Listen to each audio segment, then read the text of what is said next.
Hello, it's the last day of the month. We are not entering November with no financial plan, so let's get into it.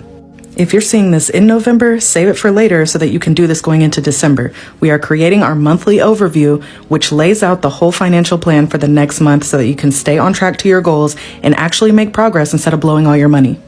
This particular worksheet is in both the Beginner Budgeting Guide and the Money Mastery Toolkit in my bio if you want it. Otherwise, follow along with a notebook.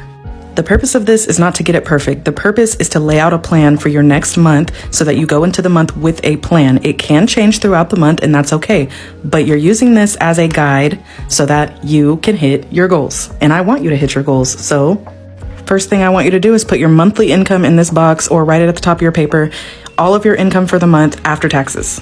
Number 2, we're going to write out all of our fixed expenses for the whole month. This is any bills that you have that have due dates. Any debt payments that you make go here as well. These are all of your bills: rent, utilities, insurance, subscriptions, any debt payments, credit cards, car, whatever you can think of that has a due date, it goes here. The reason that utilities are not variable expenses, even though they vary, is because they have due dates. You have to pay them. Use a high average for your utilities so that you know you can cover them.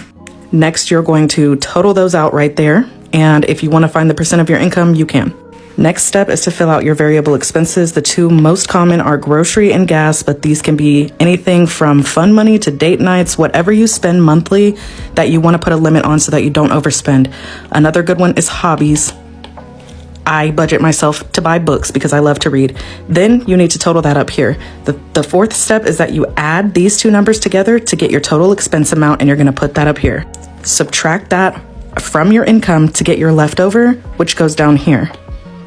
Your leftover is going to get allocated out to your sinking funds. Sinking funds are little savings that we set to the side for future expenses or things you want to save for. Your emergency fund is your number one priority, but you can also save for vacations, new car, new house. You get the picture. Don't forget to write out any debt goals or any savings goals you have for the next month because they're going to guide you through the month.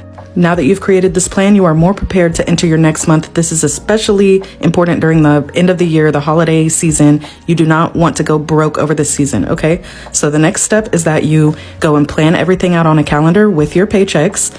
And then when you are actually paid, you reference your monthly overview and your calendar to create your paycheck budget. And you put the amount of money your paycheck is here.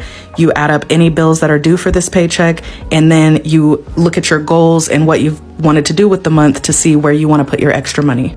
I hope this helps and has inspired you to create a plan for yourself, okay? I do not want you to go into these next couple months of the year and then especially starting the new year, not knowing how to manage your money. This is so important. Let's get on the good foot. Let's do something good for our future self. I love you. You got this.